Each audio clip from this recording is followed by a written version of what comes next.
తర్వాత ప్రారంభమవుతుంది. ఈ సభలో ప్రధానంగా మన ప్రీతం నాయకుడు ముఖ్యమంత్రి జగన్మోహన్ రెడ్డి గారు ఒక రాష్ట్ర ప్రజలకంతా కూడా ఒక సందేశాన్ని ఇస్తాడు. ఇది అతి పెద్ద ఎన్నికల సభగా నిర్వహించబడతా ఉంది. తప్పకుండా రేపు జరిగే సభ రాష్ట్ర ప్రజలందరికీ కూడా, ముఖ్యంగా వైఎస్ఆర్ కాంగ్రెస్ పార్టీ శ్రేణులకు మంచి సందేశాన్ని ఇవ్వబోతా ఉంది. ఇది జరిగిన తర్వాత రాష్ట్రంలో వైఎస్ఆర్ కాంగ్రెస్ పార్టీ ఎన్నికలు ఊపందుకొని ప్రజల ముందుకు పోయే పరిస్థితి ఉంటుంది. అంచేత ఈ సభను ప్రతిష్టాత్మకంగా తీసుకొని నిర్వహిస్తూ ఉన్నాం. ఇది చాలా పెద్ద విజయం అవుతుందని చెప్పి మా అంచనాలు.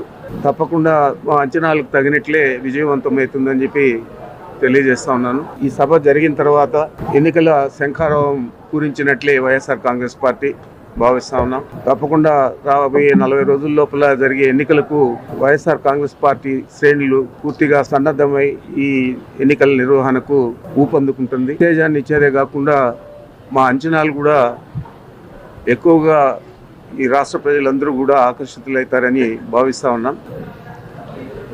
ఈ సభ విజయవంతమైన తర్వాత రాష్ట్రంలో 3 ప్రాంతాలలో ఈ సిద్ధం సభలు పూర్తి అవుతాయి. 4వ ప్రాంతంలో తిరిగి మళ్ళా పల్నాడులో జరగబోతుంది.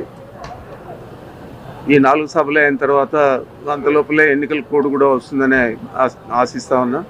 ఎన్నికల కోడ్ వచ్చిన తర్వాత ఇక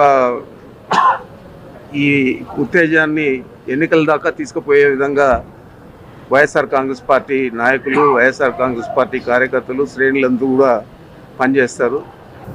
మరి ముఖ్యమంత్రి గారు ఇచ్చే సందేశం కూడా ఎన్నికలను ఉద్దేశించే ప్రధానంగా ఉంటుంది కాబట్టి తప్పకుండా వారి సందేశం కూడా రాష్ట్ర ప్రజలందరికీ కూడా ఒక మార్గదర్శకంగా చెప్పుకోవచ్చు.